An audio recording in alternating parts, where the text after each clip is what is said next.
What's up, Ramblers? Your favorite CEO is back. And before we begin today's podcast, make sure you hit the subscribe button to never miss an episode.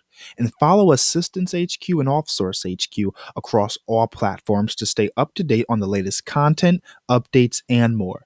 And remember, if you need a virtual assistant, visit us at offsource.tech. Now, before we begin, a word from our sponsor. Hey guys, welcome back to another wonderful episode of The Ramblings. I'm your host, Angelo Roberts. I know that you can't really see that. I have a different name, but I have with us today an amazing guest. And I know every single guest I say is amazing, but I just like to emphasize the greatness of this particular guest. I have with us today, Delaney Wallace. He is literally the most interesting financial advisor in the world. You heard it right. You know how Dos Equis has the most interesting guy in the world. You are the most financial advisor on the world, and I'd probably put you in contender for most interesting person. You have done a lot. Introduce yourself. How you doing today, Delaney? Doing all right. Thank you for the great introduction. Hopefully, I can live up to that one. Name is Delaney Wallace, financial advisor, financial planner for Barnum Financial Group out in Elmsford, New York. And as for introduction, I mean, we can start with the short version, the long. Where would you like me to start? Let's go long. We love story. We love stories about. here, and I remember I kind of wanted to bring you on from your presentation in the room. So give us a long version of who Delaney Wallace is. Yeah. So I guess to give like a brief summary, because why I got into the field kind of does stem from I guess the childhood portion of side of things as well. Grew up born and raised in Silver Spring, Maryland. Ended up moving to Morristown, New Jersey, around middle school, high school age, because my dad, who was an engineer for Sony, was also very big into his faith, and so he actually got a church out in Philadelphia that he pastored for a majority of my, I guess, preteen years up until now.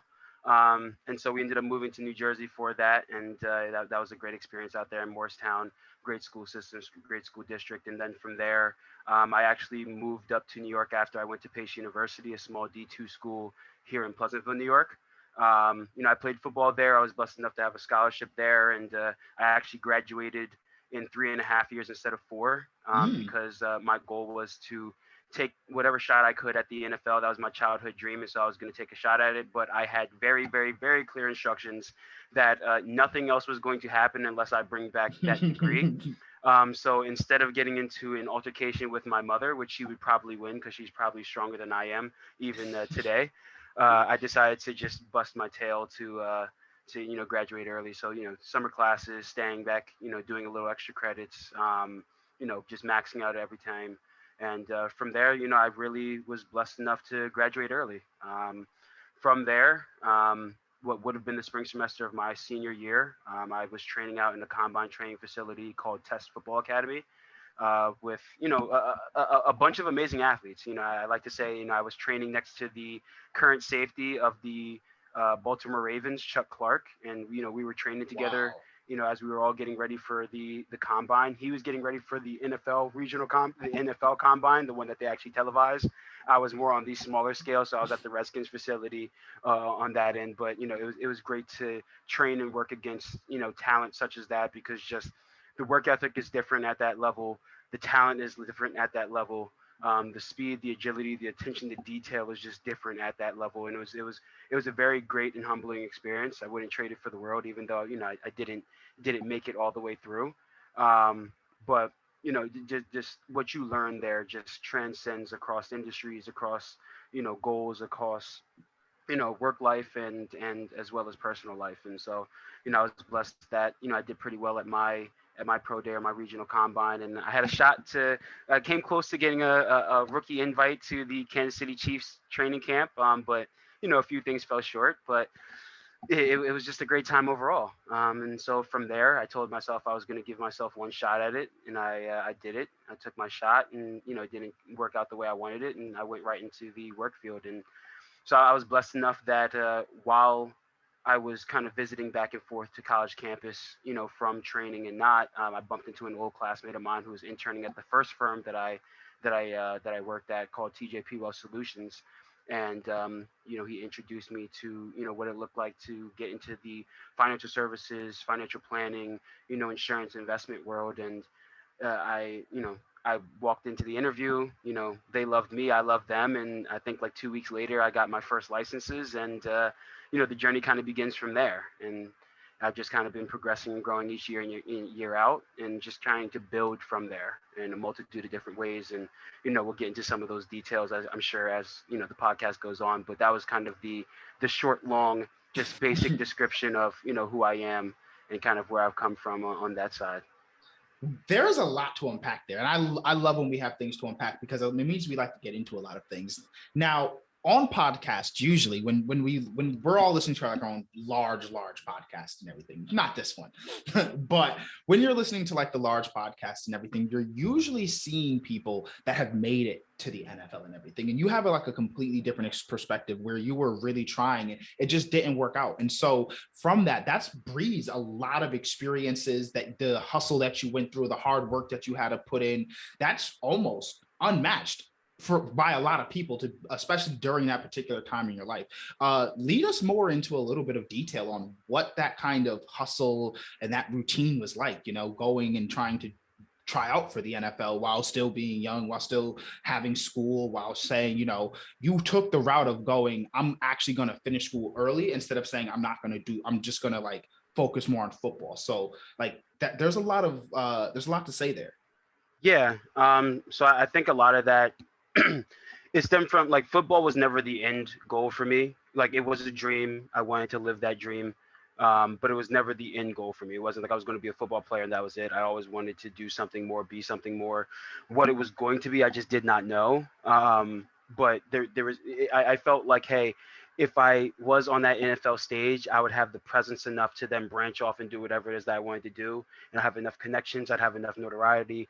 I'd have enough pull. I'd have enough clout to make those other things that I wanted to do later on in life kind of grow even more. On top of the fact that I did love the game, like there's no way around it. I love the game. But for me, like I said, I'm probably the least educated person in my family, or at least my immediate family. Mom was a microbiology major. She didn't do her master's and all that because she got married. She had me, my little sister, and all the other stuff. Dad has his master's, uncle has his PhD. A lot, like, my little sister, she's younger than me, so we're on the same playing field, but she's about to go off to grad school and she's going to be a doctor and all that other stuff. So with regards to education, I always joke that although people think I'm relatively smart, from an educational standpoint, I'm probably the least educated person in my family. But I just kind of get away with it because I guess I have the athletic, piece to the puzzle. So I say, hey, at least I did something else.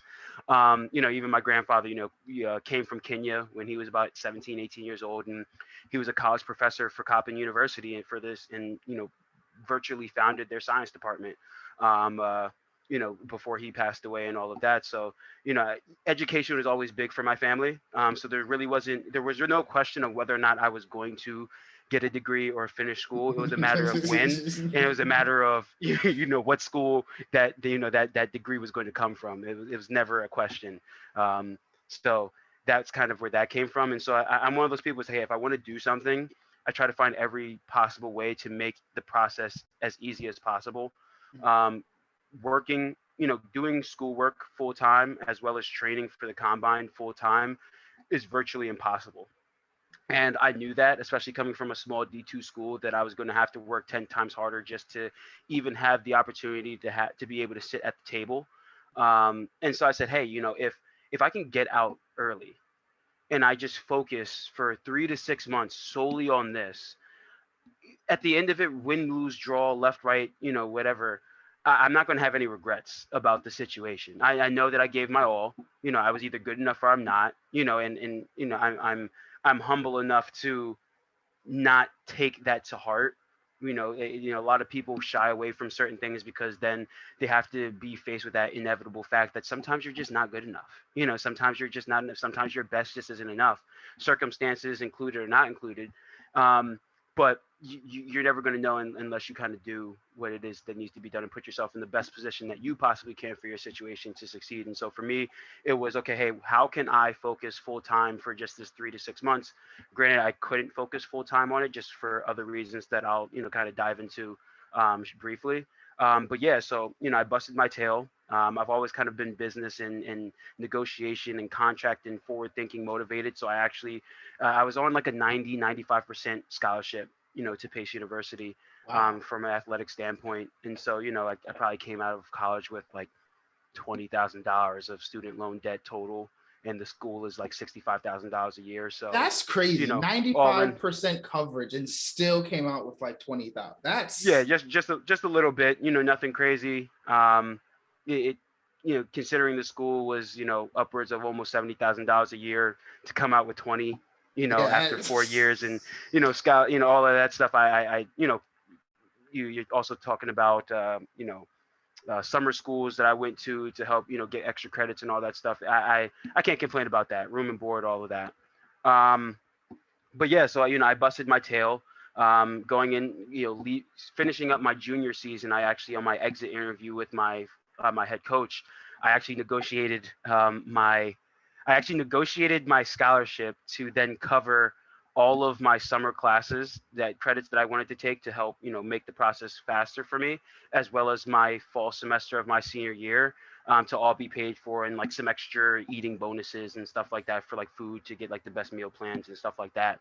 I walked into it and I was like, hey, my goal is like, I'm gonna be out of here at the end of the fall. The football season's in the fall. You're not going to need me anyway. Which means that there's going to be, 30, 25, 30, $35,000 of scholarship money that if I do leave, you'll be able to allocate towards recruiting other people, whether it's a JUCO transfer, whatever the case may be.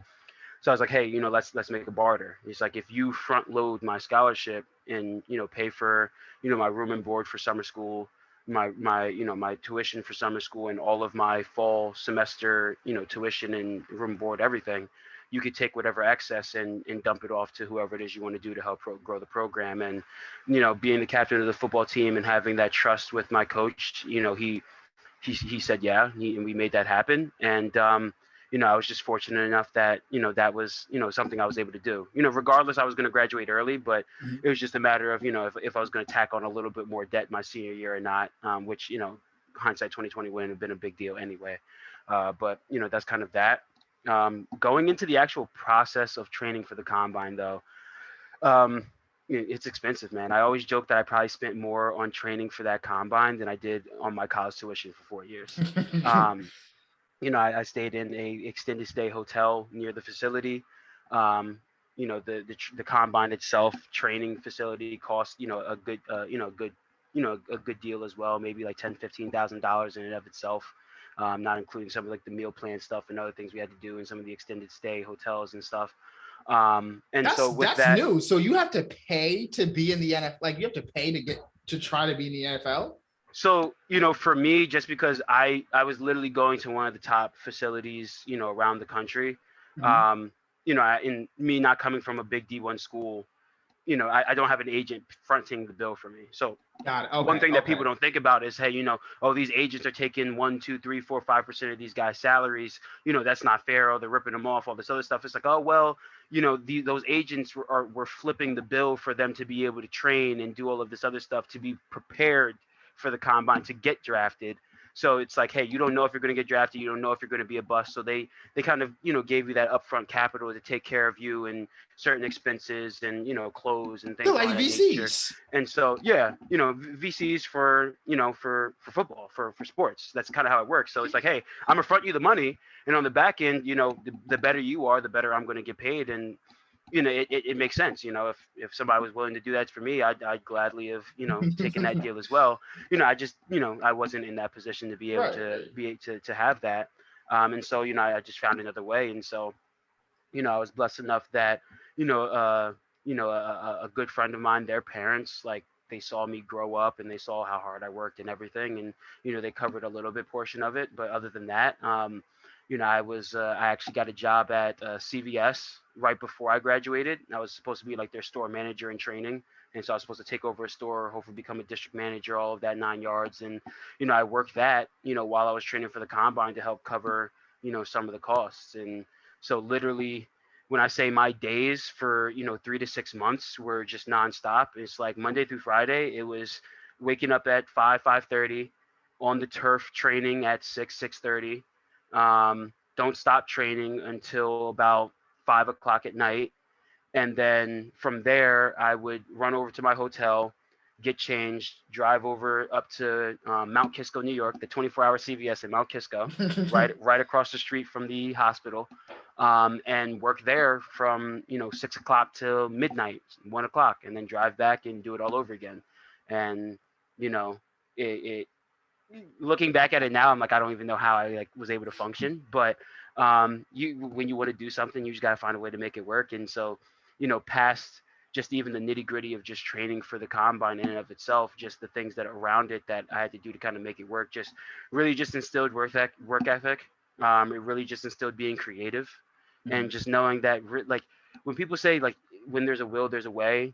There are some things that are kind borderline impossible, but for the most part, a lot of the things that we want to do, it is actually possible. It's just a matter of making the decisions that some people just don't want to make in order to make it possible. I'm a firm believer that we all have decisions. Everything that we do is a choice. Sometimes the choices suck. And sometimes the choices really suck, but you have a choice, and so you can't really blame anybody else for it. But the actual training itself, when I say that everything was just inches and centimeters and milliseconds, I can't even stress that enough. The difference between your foot being at a 45-degree angle and a 46-degree angle might be the difference between you making $100,000 a year plus to you being on the bench on the sideline and not getting drafted at all, right? So the attention to detail as to every single thing that we did, it was like nothing else I ever saw.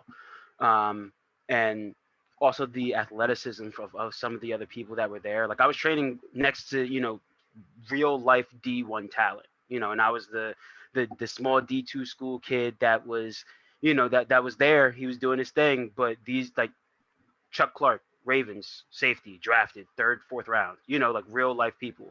Right. A D tackle, I forget his name, from Mississippi State. When I say that boy was like 300 pounds, 6'7", and he moved just as fast as me and every other running back and linebacker there. It's like I didn't know people like that existed. Like it's scary to see somebody that big move that fast. He was just like steps behind us in certain drills, and you literally see that people always say, hey, I could do that when they're looking on TV with some of the NFL or basketball or any of that, and you when you train next to them, you truly, truly, truly see that it's just a different caliber of human. Yeah, no, I can't do that. It's really different. It's extremely different, and the reason why they look average is because they're going up against other people that are just also extremely just built different and have perfected their craft and their ability to do what they have to do day in and day out. And it's like art to see when it's done beautifully. And so that was a little bit about the combine and training for it. I was lucky that, I did pretty well when I went out to the Redskins facility, and I was one of like, I want to say like 20 people, out of like a few hundred that were on the offensive side, at least, that got pulled aside afterwards. And one of the scouts for the Chiefs came to talk to me. I think I still have his number in my phone. And it was a blessing. Ring. Yeah. I don't know if he'll pick up. He probably doesn't have my number saved anymore. That was a few years ago, but yeah, it was just a beautiful thing, and it was a fun experience, and yeah, I enjoyed the journey, although it didn't turn out the way I wanted it. It was definitely worth it in some regard. That is quite an incredible journey you had, especially considering that now, as we talk, you are the most interesting, as we introduced you, the most interesting financial advisor. And you said that like while you were doing football, like you met with a friend and you were able to get into like your very first firm and everything. What was that like, right? So you're moving into like your first firm. What makes you pick finances instead of maybe doing I don't know, like sports science, or like being still like trying to do something in that realm or field? Why go this route? Yeah, I'm one of those weird people that like I like playing the sport, but I couldn't care less watching anybody do it. I like the Ravens. I'll watch the Ravens if they're in the playoffs or the Super Bowl. Like I'll watch Lamar Jackson. We'll see a few games, but I genuinely could not care less to watch anybody play basketball, soccer, football, baseball, and it just doesn't do it for me. It just doesn't. So I think even being in the sport, at one point in time, I did dabble with the whole, maybe I want to be an agent, like Dwayne the Rock Johnson and Ballers, right? I love that show right there. And yeah, and even so, when you think about it from a nitty gritty standpoint, those people usually come from the financial sector. they usually come from the financial sector. They become agents, and they have that whole thing there, or they come from another sector. I just can't remember off the top of my head. And so that's kind of what made me think about it. Um, but I always wanted a job that I always thought about kind of trying to own my own business. It's just a matter of like what it was. I can go back to like when I was in middle school. I'm talking like sixth, seventh, eighth grade. And my dad's church was in Philadelphia. We lived in Morristown, New Jersey, because my mom and dad wanted to make sure that me and my sister had a very, very, very good educational system. Like Mm-hmm. education was top, like it was not negotiable for my family. And so every Sunday when we went to church, I would go to the corner store with the 10, $20 I had. I would buy a ton of just no name brand cans of soda. I'm talking like cola, not Coca-Cola, just cola, or like Yeah. like lime spirit instead of like Sprite. And I would literally have a book bag full every single Sunday, and then after track practice, football practice, with lacrosse, whatever. I was in musicals and plays in high school, so even after those like concerts and stuff like that, I would literally, like, while everybody else was waiting for their parents to pick them up, sell cans of soda that I got for a quarter and sell them for $1, $2, $3. I think the highest I ever sold a can of soda for before was like $10. And that was because once I got to the end of like my last couple for the week, I would like auction them off. And so, hey, what better to do than just do a quick auction, and people are hungry and tired or thirsty enough, and they got $10 in their pocket and they really want it. It just takes a quick, $10 for a can okay, of soda. yeah, $10, $10 sold. And before they could change their mind, you take the 10, you give them the can, and you walk away. You know that you made a nice little profit there.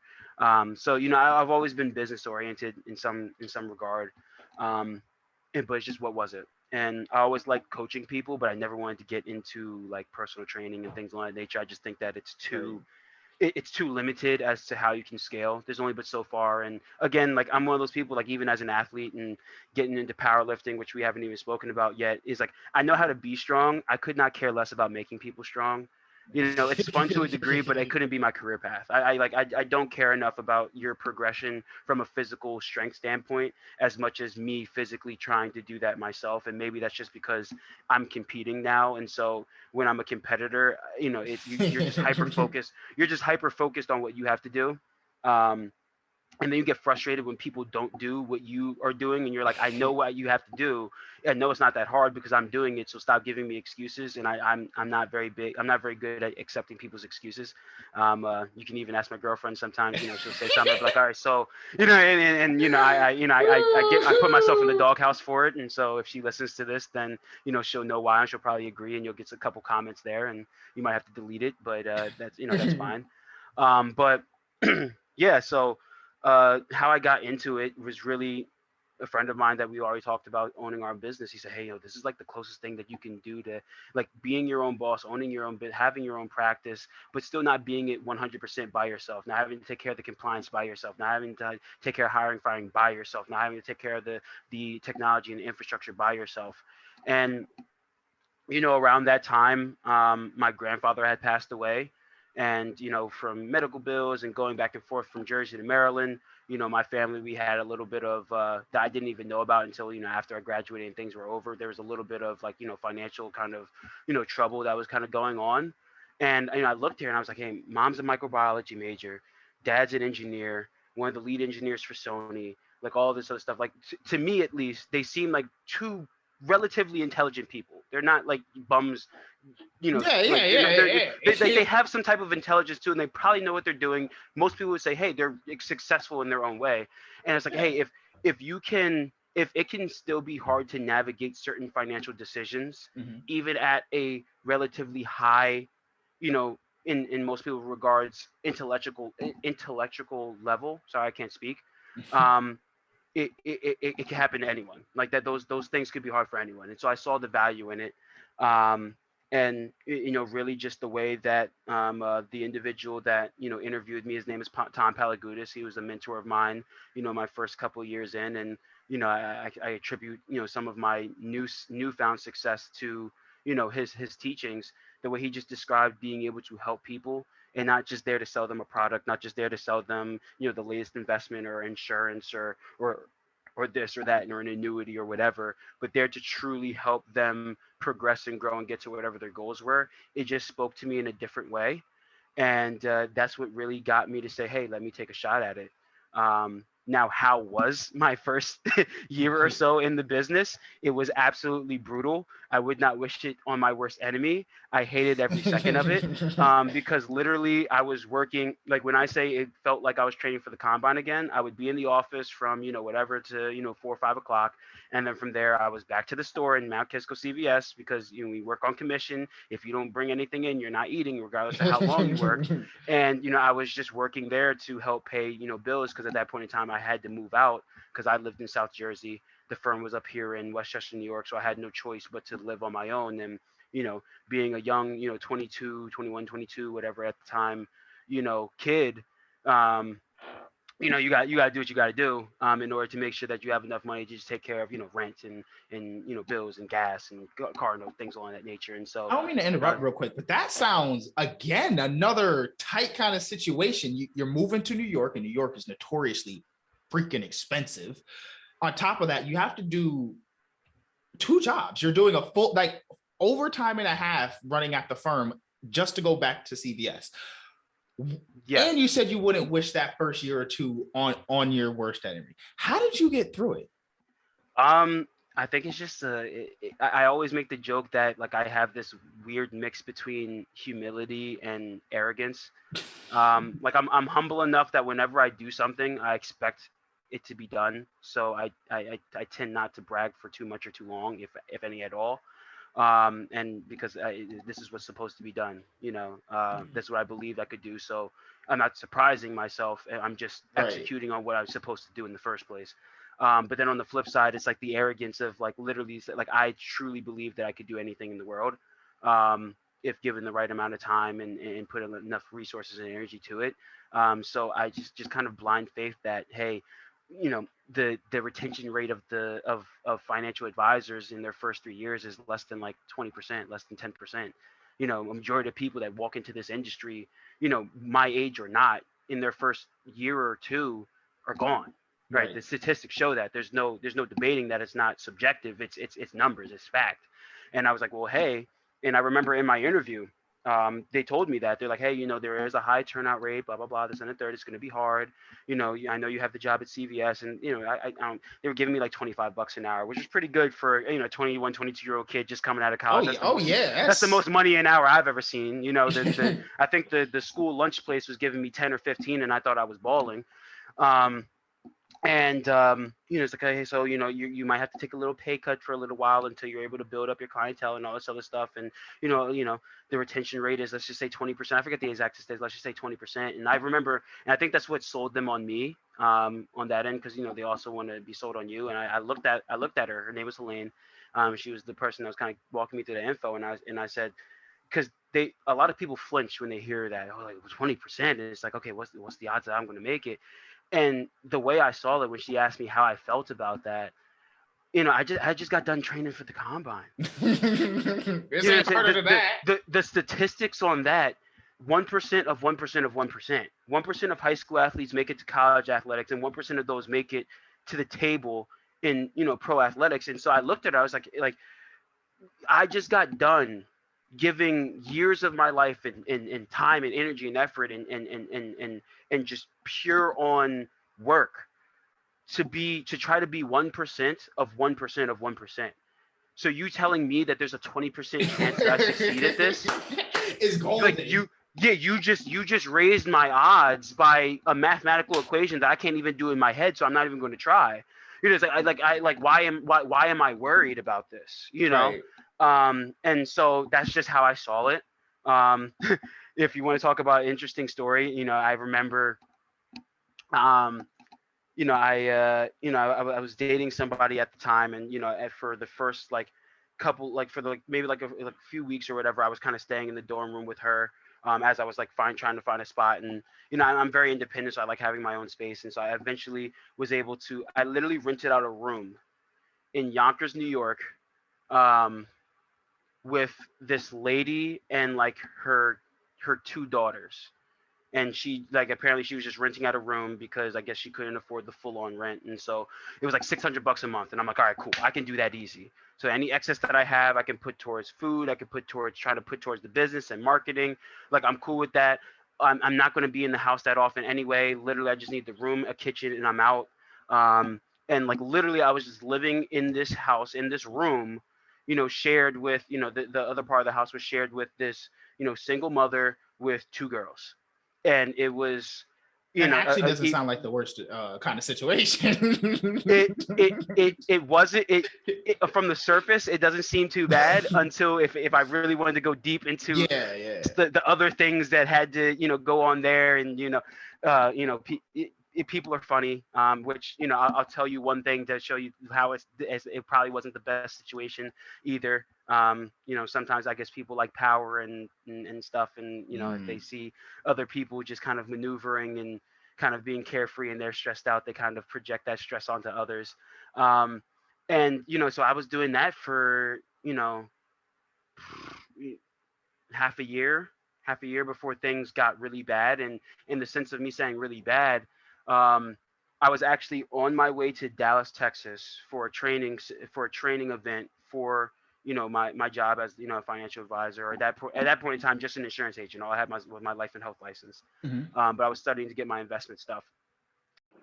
What's going on, Ramblers? I don't mean to interrupt today's podcast, but we have a quick mid-roll from our sponsors.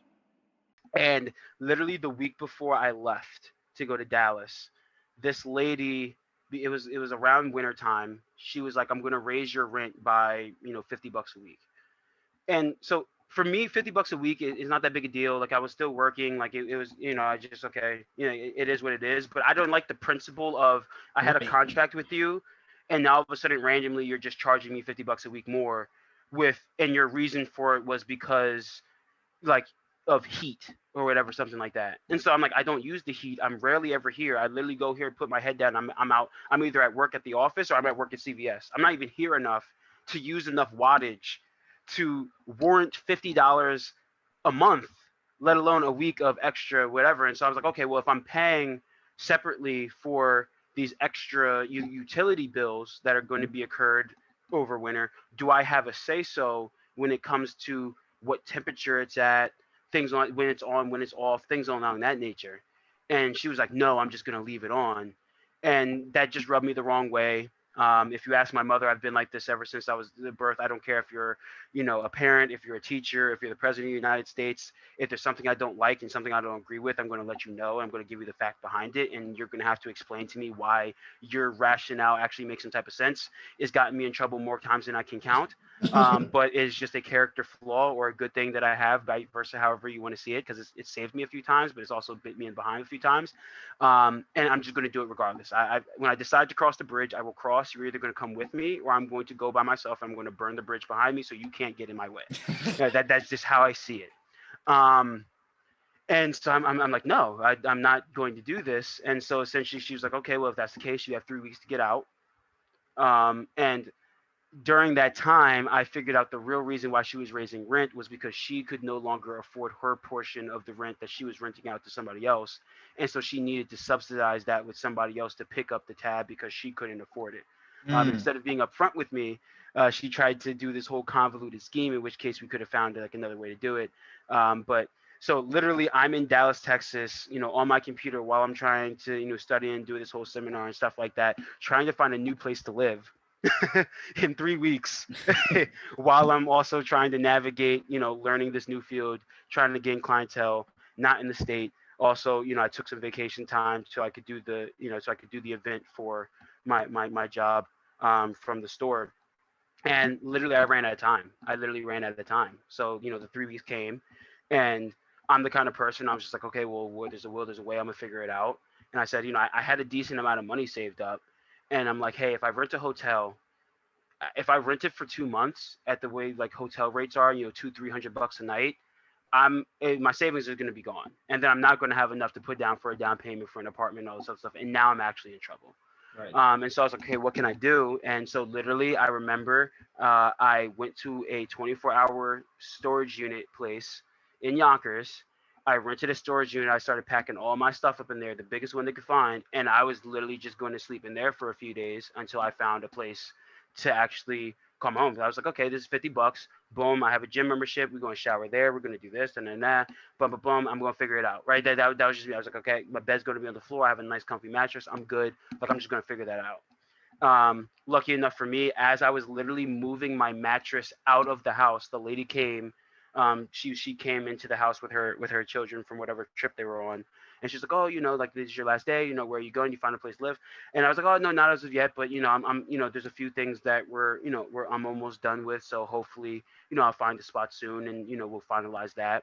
And just based on that timing, I forgot exactly how it happened, but I was able to buy myself about 5 more days before I guess she was evicted and or from her spot, and so I was able to stay at that place for 5 more days. And in that 5 days, by the grace of God, I found the apartment that I'm actually in now, and I've been there ever since. And it just all played out. So definitely a stressful moment.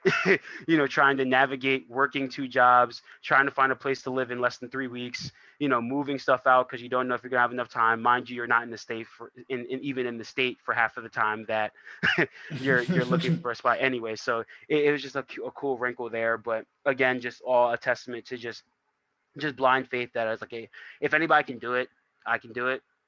I believe that, and from things that happened in my childhood, which I told you I talked about, when when I was like 8 or 9, I was in like a bad accident that literally almost killed me, and you know, severe skull fracture, brain swelling up to the point that it couldn't even fit in my own head. In a coma for a week. Told my parents I wasn't gonna wake up. Like all the whole movie theater theme and movie theater scene. And even then, waking up, 1% chance that he wake up. Like that's what they told my mom and dad. Like 1% chance this boy wakes up. And lo and behold, I wake up. I play college football. I'm 3.35 GPA in college, like while working a job, while playing sports. You graduated early, all these different things. Everything that said I wasn't going to be able to do, I was doing, and I was excelling, above Right. average. And so I just truly believe that this is just another part of the journey, and it worked out. And but those first years was rough from even just like the advisory standpoint, because it's baptism by fire. You don't know what you're doing yet. You're relying on your senior partner to that you bring with you to help facilitate and close the deals and get everything done. um, and I think my first year in the business I made like $10,000, like total. It did, like it was just disgusting. Right. And a majority of that was just eaten up by what I had to pay to get my licenses done, and all of these other things. And every year, slowly but surely, just slowly kind of trickled up. And now I'm fortunate enough that I'm in a position where I feel like I've hit my stride. And that now I truly see that, okay, now I truly see the vision that I had in the very beginning of being able to literally just say, hey, I don't feel like working for a week or two, and just not do it. you know Right. and still be okay, and still know that I have clientele, I have this, I have that going on. And being able to really just own my own destiny, and being able to navigate how I want to navigate. But yeah, I mean, to answer your question, I know I gave you a long-winded answer. I love long-winded Those answers. those first couple of years were rough, and that's for almost every advisor that you're going to see across the board. It's just baptism by fire. Especially the younger you are. The people that do take your phone calls are your friends, and they probably don't have the best of jobs as of yet neither. And then the older people that you talk to are probably your friends' parents, their parents, your parents, and they remember when they were changing your diaper. So they don't see you as the financial advisor. They see you as the kid that couldn't hold their own, whatever when they were a baby. They saw them the kid that, was, pretend that they were Superman and run around in their underwear. They see that. And so you have to change that perspective of you. And that takes time. Like my parents just this year allowed me to now look at some of their stuff to help them out. My uncle just this year allowed me to look at their stuff because I've been in the business for a few years now, and they saw that I'm not leaving. They saw, okay, he's starting to gain Right. now. He's starting to gain that success. He's here to stay. Um, and so, that it's tough. And so every year progress a little bit more, and I was able to kind of find a few Actually, niches. I want to And I want yeah, to deep dive on that very quickly, and I know I don't have much time with you left. But I think that this part will help a lot of people, right? So you talked about changing the attitude of other people and how they perceive you. And so we related it to, the people that closely know us growing up, because it's a lot different, right? When we're growing up, we are kids and we're doing a lot of other things. But what about when we're also like changing our habits, when we hang around, like say friends and other people, and we want to get other people to try to see things like our way. So if we were once a knucklehead and we're now no longer a knucklehead, people are still going to see us as a knucklehead or see us as who we once were, even though we're in the process of changing. What is it like to really mold and grow into your shell and like have people change their thought process? How do you go about like reinforcing that change? Yeah. I think for me the hardest one was changing just the perspective of family, just because I was the young kid, right? I'm the baby boy. Um, I was blessed in the fact that I wasn't a knucklehead in college and in high school. So I just in for better or for worse, I was always that person that people looked at as he already had his stuff together. Even though like I did, I'm a young kid. I barely keep rub two nickels together. But for some reason, everybody just all like if I told somebody I had a 4.0 GPA, they wouldn't be surprised. Right. Right. Even in high school when I wasn't really like I wasn't even doing my homework, but I was just coming in and I was acing. I would ace the test, but I wouldn't do the homework, and that's what would mess up my grade. And I was like, well, if I'm getting the test right, I don't need your homework because I already understand it. But that's a whole different another thing. But then I got to college, and we tightened that up, 3.5 GPA. I'm like, hey, we're gonna blow the waters out of this thing. But from just I guess an outward appearance standpoint, with everything that I did, um, from the masses and at least my peers, and even like my peers' parents and people that saw me, there wasn't much of a shift in my my reputation that I had to do Mm-hmm. because I always was just perceived at that as that person that was different, Right. right? College, star running back, captain of the football team. Everybody has their preconceived notions of college football players and they're this and they're that and all of this other stuff.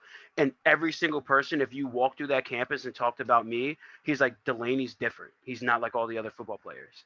I always tell the story. It's like I was able to literally walk into the athletic director's office of like 3 days before my homecoming football game and say I want to sing the national anthem because I told you I did theater and I sung in high school because my mother father was going to be there. They were at every single game, but this is my last senior game, and I wanted them to just see like both sides of me and have that, and it meant Mm-hmm. something. It would mean something to them. And literally 3 days before the game, I walked into the athletic director's office. This is what I want to do, and he made it happen. And it was just solely because it was me, you know.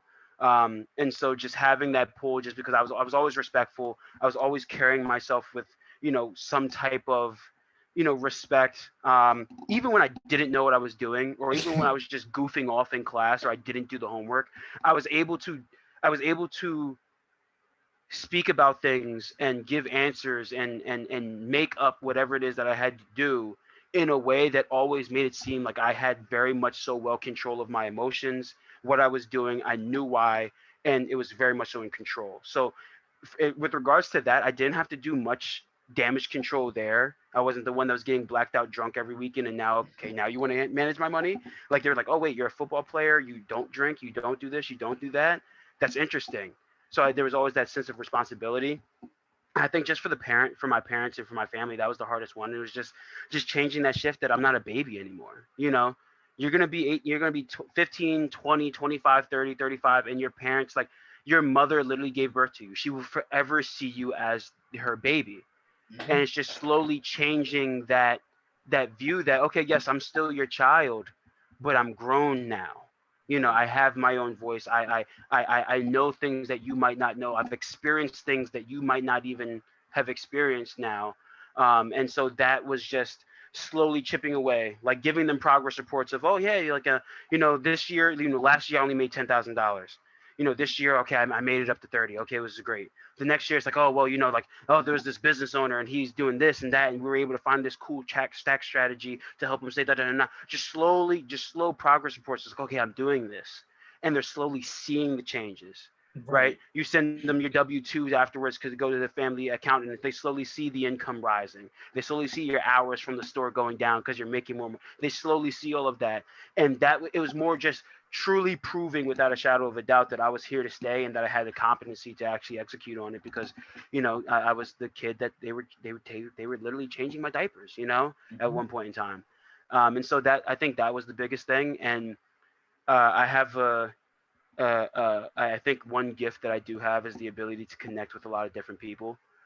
Because growing up, I did theater. I was in Boy Scouts. I was the captain of the football team. I played lacrosse. I did track. I've done so many. I rode horses. There were so many different things that I did that I know how to speak to a lot of different people in the same way that they can still comprehend and they still feel me without being fake. I'm not faking it, but I know how the tonality needs to change. I know certain lingos that can and cannot be used.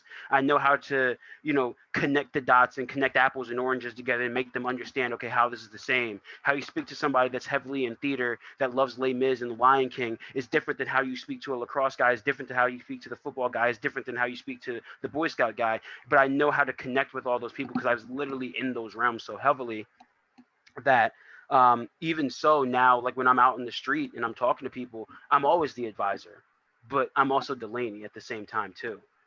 I And like so that. and so I'm able to literally brand myself to the degree that I never take that hat off. I went to, I talked about, powerlifting. Like I went to a national powerlifting competition that I competed in, and I ended up placing second in the nation for my weight class. And one of the guys that I competed against is, you know, knock on wood, everything goes well and everything gets signed, is going to be one of my clients. Wow. You know, and that's just stems from how I carry myself on social media, off social media, in person, off of in person. You would never think that, okay, we're doing a powerlifting competition, just a bunch of meatheads. Who thinks you're going to land a small business owner that's very successful in their craft and in their field Right. as a client for something that has nothing to do with the one thing that connects you guys? Because I never take the hat off because it's a part of me. And so I think the easiest way to change people's perspective of you is to just not fake it.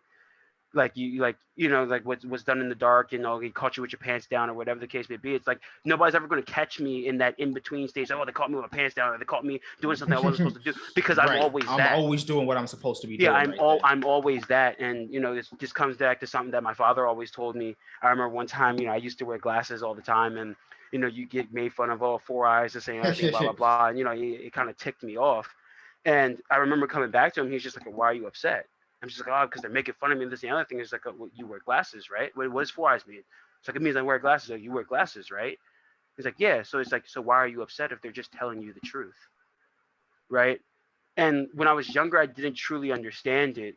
But what he was really trying to teach me is, when you're not trying to posture or fake or pretend to be something that you're not, your truth, nobody can use your truth to hurt you. Right. So there's nothing that anybody can tell me about me, what I've done, what I've said, that can hurt me, because I already know. And if you would have asked me, I would have told you that exact thing anyway. Right, because that's who I And am. because that's who I am. And so whether it's, I have an altercation with somebody and I don't agree with something, it's like, "Oh, well, you said this." And yes, I did say this. Now what? Like, now what? What are you trying to? But people that, okay, they try to say things behind closed doors, and then the two-faced thing, or this or that, regardless of whether it's in business or personal life, I don't have any of that, because what I say to you is what I'm going to say to the next person. I will say everything to your face. I'm going to say behind you. I'm going to work as hard as I am in front of you as I am going to behind you. Right. And so by being grounded in your own truth, you no longer have to worry about changing perspective or somebody's view of you, because no matter when or where they view you, they will always see the same thing. And at some point in time, even somebody that hates you, that genuinely does not like you, doesn't want you to succeed, wants to find something wrong with you, cannot deny facts. Bro, I have not even got to unpack at least half of the stuff I want to unpack. There's so many things I want to touch on, and I love having a podcast with you. This is fun. I think I want to hit on a marketing thing, because like we talked about marketing. We talked about marketing specifically for like financial advisors and everything. I want to know the story, or at least I want the audience to hear the story on how you came about for picking your niche. Now, when I talk about that, like a lot of people have hard time branding themselves, coming up with being like having their own self, creating like a self of them that allows for it to be portrayed in business so that you can consistently be yourself. Like I always say that I found a way to no longer have to code switch, where it's like I found something kind of on the balance in between. I can talk to my homies like this, but I can also go into a networking meeting and talk to everybody else in the same form or fashion. Whereas, as you said, I'm just really great at being able to find those in between imbalances and everything. But I think that you did a very great job at picking your particular niche and brand. And you said it was based around just nurses. And so I want to hear a little bit about how you crafted that niche, how you found it, and why you chose to attack that. Yeah. So really it just stems from, it was my second year in the business. And things weren't necessarily going as well as I wanted it to go. Yeah, I was progressing still, but not, I wanted to go from that 10,000 I talked about the first year to 100,000. And it just wasn't going. Right. I'm like, how? I'm just like, I know what I'm doing now. I've studied, I have all my licenses. I have the Series 660. Like I can help you guys. Like I can help anybody with money, anybody with a job, I can help you.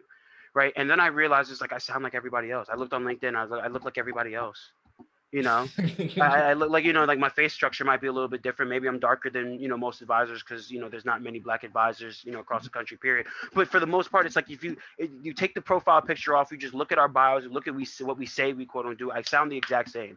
I help people save for retirement and protect their family and, save on taxes. It's the same thing. And money is something that not a lot of people like to talk about in and of itself.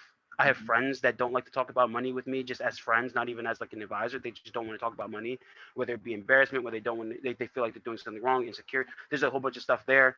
Like I know people that won't even reimburse their friends $5 for a cup of coffee. Like money is just one of those things that like I know friends that will literally let people like borrow, money from them. They say they're going to pay them back, and they feel bad to ask for the person to pay them back after they're supposed to pay them back. Like, oh, it's Friday. You said you're going to pay me back. Like, do you have it? And like, they feel like they're wrong for asking for their money back. So money is one of those things that just make people feel so uncomfortable. And to get to the point, I started kind of going off on a tangent. I was like, I need to find something. And I was listening to, a bunch of financial advisor podcasts, and everybody was talking about, my niche. And, it was petrifying for me to try to pick a niche because I'm like, hey, like, what if somebody that's a teacher wants to work with me and I tell them I only work with nurses? And so they're like, oh, well, I won't work with you anymore. Right. And it just got to the point where I said, okay, I'm just going to just go all in, give it my all, see my shot, and like, what can I do? And so I was like, okay, what niche can I find? And at that point in time, I had a few clients. My very first client happened to be a nurse here in New York, and we did some great work together. Got the student loans down. She was able to go part-time so she could start her yoga practice, which was her dream. Like, we did some good work. I literally felt her anxiety leave her body when it came to money. Like, from today's to the first conversation we ever had, where she like, and we were friends beforehand, where she literally was talking like this to me about questions that I was asking about money because she was so timid and scared, to now she feels so confident. I was like, if I could work with people just like her, I'd be very happy. Like, she listens, we were doing good work, everything is moving well. If I could, what's the nurses? Okay, boom. And so I took, months just interviewing nurse after nurse after nurse after nurse, not trying to sell them anything, not trying to be their advisor. What do you need? What do you want? What is it that you're trying to get out of life? What are you trying to get out of a financial advisor, a financial plan? What do you look for? And I was able to find some common concerns, complaints. A lot of it just revolved around being burnt out, and it's like, okay, how do we save burnout? By getting you out, right? So then I came up with the whole thing of, okay, I'm going to help you try to retire 5 to 10 years sooner. That's the goal. And so now my tagline is, I help nurses retire 5 to 10 years sooner. And a lot of that has to do with, like, tax planning and things of that nature. Not getting to the weeds of that, but and so that's why I started creating my niche. And I was fortunate or not fortunate, depending on how you want to word it, that when I was 8 years old, I told you about that major accident that I was in when I was literally in a coma for a week at 8 years old. And so I'm literally a living testament to, doctors and nurses working round the clock just to keep me alive. I don't remember a lot of things from that event. It's fragmented, and I don't know if some of the fragments that I remember are from me actually remembering, or from the stories that my parents told me of what happened in my brain, just trying to piece everything together. I don't know.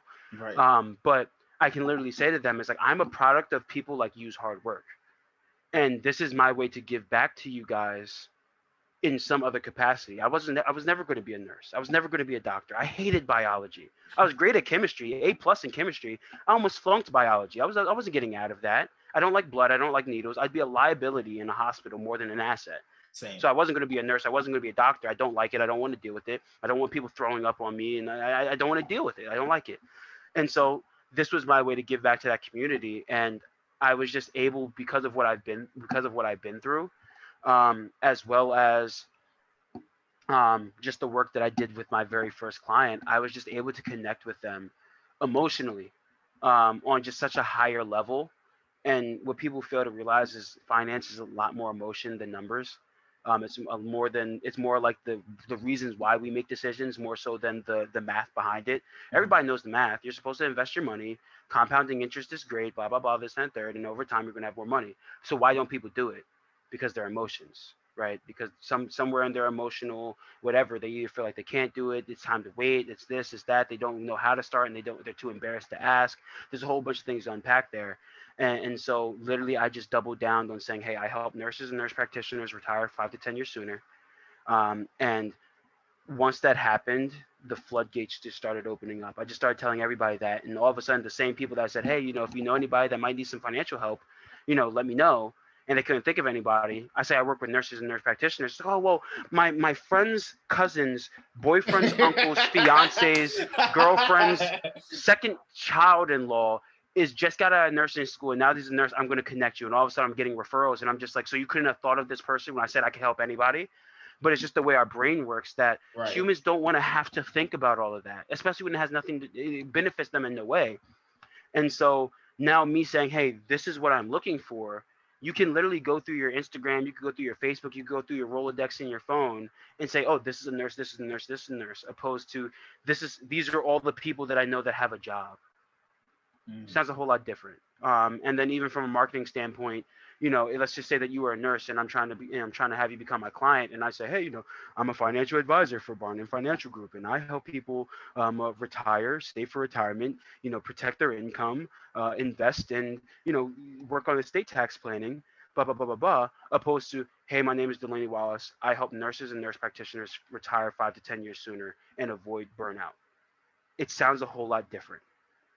And 9 times out of 10, most likely the latter is going to win, because I'm literally speaking to you as a nurse. Right. So I no longer have to compete with other advisors that may be more experienced than me. They may have more clients than me. They may have better resources. I don't have to compete with you anymore, because we are not the same. Right. I'm not sitting in the same pool anymore. I'm not fighting with you over, oh, well, my tax strategy. I don't care about what it is that you're doing. I'm here for one goal and one goal only. I'm here to get you out of the hospital as fast as humanly possible. You want to do something else, then go somewhere else. But this is what I'm here for. And so, but it also helped me in my meetings, because now when I'm speaking to somebody, they know where I'm going. So I don't have to convince them of why this recommendation is this, that, and the other thing. It's like, you wanted to go here, right? This is how you get here. And you knew that from the beginning. It's just a matter of me explaining it to you in a way that you understand. It's not, oh, this is why you need to start saving and investing. No, it's, you want to retire early, right? This is how you do it. 1, 2, 3, 4, boom, yes or no. And it's no longer trying to even just get them to see the vision in the first place, because they already know what the vision is before they even get to me. And that's transformed my practice in so many different ways. I moved to Barnum, late last year after the pandemic hit. And, coming in as, still, I guess, a newer advisor. I've been, just rising the ranks, should be hitting leaders conference and, some other accolades relatively soon. And, all of that's just a testament to some of the work that's been there, and just being able to find that niche and just doubling down on it. I've also branched off and built a few other niches, just because you never want to focus on one, but sometimes it's easier just to focus on one in the beginning so that you can be hyper focused and know how to build it out. But yeah, I mean, that literally transformed the way that I look at prospecting, getting in front of new clients, and and how I even just use my time. I'm more focused. My focus doesn't get pulled in 50 different directions as much anymore. And it's very much so helped in more ways than one. And so that's kind of the story behind the niche, why I chose it, and how it's been working out so far. So hey, if y'all know any nurses that after the pandemic they feel a little burnt out and they're tired of putting people on respirators, tell them to give me a call, and we'll figure that out. But that's a little shameless plug there. But yeah, I mean that's really how the niche was formed, and that's probably one of the proudest things about I think what I've done so far with at least within this industry for myself was really buckling down and figuring that out. And, now I have advisors that have been in the business, 20, 30 years that are asking me, hey, how are you doing this? Because I haven't seen it done before. And that just seems cool because, there's still a lot for me to learn. And that's why I have a team and I work with people that are smarter than me. So I don't have to be the smartest person in the room. I just work with the other smartest people to help the result be as best as humanly possible. I'm a firm believer in, I don't want to be. I tell all my clients, it's like I'm not the person that's going to do all of the illustrations, all of the investment analysts, all of this stuff. I'm the middle person. I'm the advisor. I'm the planner that's going to make sure that all of the pieces in this puzzle work together seamlessly. I'm here to put together the plan for you, but it's going to be executed by other people that literally just look at this day in and day out. So we have an investment specialist, we have an insurance specialist, we have somebody that just looks at mortgages. I don't have to do it all for you, and I shouldn't do it all for you because I'm not. There's no way that some one person can retain all of that knowledge in all those different areas to dig so far deep that you need it to go. We want to go 3,000 feet deep down. You can't dig in 5 different places and get that far down that fast. And so that's why we created that team structure the way that we did, and it's been cool to see it grow, and it's been cool to be the guy that even senior advisors are going to, like, okay, like how are you framing this conversation, how are you making this work? And they kind of look and they say, hey, like this is cool, we've never seen this done before, and it makes me feel good. It makes me feel like at least I'm moving in the right direction. There's still a lot of growth to be done, and I'm hoping to just keep on rising the ranks from there. But it definitely makes it seem like we're moving in the right direction, and the clients are happy, which is the most important part too. I do like it. Now, before we have to get you out of here, we always like to end on like an amazing thing, and I'm going to hyper focus this one. Give one piece of advice to a financial advisor out there right now. It doesn't have to be any specific one, but to an upcoming one, to senior ones, give a piece of advice that you feel like, or even if it's like a quick little event thing that you feel like advisors do that they shouldn't do, give a piece of something for advisors that you'd like to say. Get something off your chest, either a piece of advice, something you want to say, but speak to other financial advisors or aspiring financial advisors. I mean, shoot, there's so many different ways we can go with it. I know I just went on a rant about how doing a niche is great, and so I would definitely say that's one of those things. If you can, the faster that you find a niche and just find out what it is that they want, the more successful you're going to be. But I would also say for a lot of the new financial advisors, whether it be a niche or whether it be trying to find other ways to prospect or get in front of people, is find the person behind the person. So with everything that I've done and all the different like people that I know and stuff that I've been doing, a lot of also my success in other niches and other things that I've been working on, bigger projects, business owners and stuff like that, that has come from me not being so short-sighted in relationships that I have to know that, hey, this kid that might be 21 years old, he might not be able to invest or do certain things with me, but his friend's parents' best friend is, the business owner owns half of Mount Vernon, or even something as simple as, in my competition, I actually competed against John Gruden's son, the coach for the Raiders. That's a connection. You never know where it's going to go. So I would say be creative in how you are trying to build relationships, and just provide value as best that you possibly can, without expecting anything. And you'll be surprised how things just come back to you. Maybe not immediately, but they come back to you tenfold. And so some of my success has literally just come from, having a conversation, referring somebody out to somebody else that I don't even do this. I don't do mortgages, but I know the best guy for this. Right. I don't do taxes, but I know the best guy for that. I don't do this, but I know the best guy for that. And now I've gotten to the point where literally people come up to me in the gym and they're like, hey, do you know a lawyer for da da da? They know I'm not a lawyer. They know I don't do that. But I just have I just have this reputation that if you need something done, Right. Delaney That's has good. the network and the connections to make it happen. So then when I finally turn back to him and say, hey, I know you're trying to figure out what you're going to do about your special needs kid with regards to trust planning. Have you thought about, certain financial things that you might have to do? They listen now. Right. Or when they finally say, hey, I want to work with you, and I'm like, hey, okay, we're trying to do a financial planning relationship, and I say, hey, you're the CEO of the company and I'm the CFO. My job is to connect the dots between all of the different things that you have going on in your life, from a tax standpoint, from a mortgage standpoint, from an insurance standpoint, and be the point person that manages all of it for you. Mm-hmm. They believe it because they already know that I have the connections in all these different realms. Right.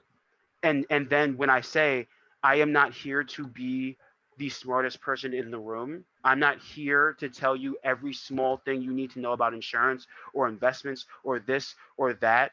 I no longer have to validate my worth with how much knowledge or book knowledge I have and how smart I sound.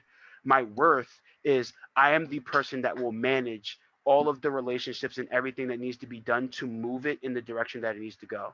And I just think that makes it so much more powerful, especially for younger advisors, because put me next to an advisor that's been 20 years in the business.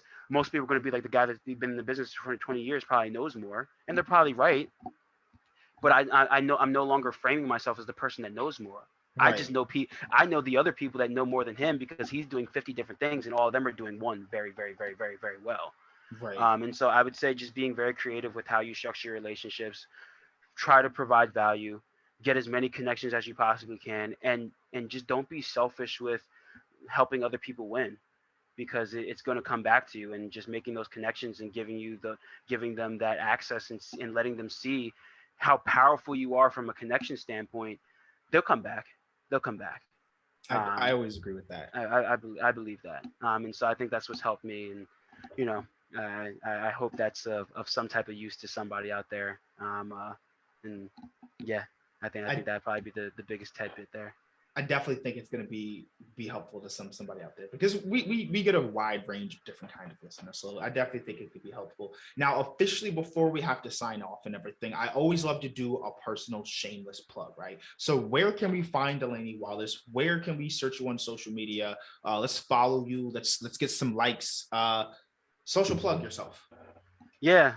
So you catch my LinkedIn. LinkedIn is Delaney Wallace, Delaney Wallace. You just type that in, you'll find me. As for the website, again, my name, Delaney M. Wallace, so Delaney, put the M in the middle for my middle initial, Wallace.com. That will take you to my website. And then even for those of you that want to follow my journey from like a powerlifting standpoint, as well as some of the accounting material that I put out, again, Delaney, just take out the E in the first name. So Delaney Wallace. You'll see me in there, and you'll see the tagline, "The Strongest Accountant Alive," and you'll probably catch me there, and you'll see some other content that more focuses on the tax standpoint from like an accounting side. And yeah, any of you nurses out there that happen to listen to the podcast, or anybody that knows a nurse or a nurse practitioner, physical therapist, just tell them to give me a ring. Let's just have a conversation, and let's see if there's a possibility of us getting them out earlier, and allowing them to enjoy all of those years of servitude that they gave to us. And especially with COVID going on, I know they're a little tired on that. So hopefully Absolutely. there. You guys absolutely heard that. My mom's actually a nurse. She keeps a nursing license. She has like a whole facility. I'll actually make that now that I don't know why I didn't think of that before. Do you have a nursing facility? Let's get you connected to see if there's some nurses over there that could use the help. Awesome, but you guys, see? you see, when you said it clicks now. Now it clicks. But Yeah. You guys have heard it. Delaney Wallace has joined us on the Ramblings, and it's been an amazing time. So let's get this going. Share him up. Let's definitely follow him. His information will be in the description, and we'll see you tomorrow. We have everything going.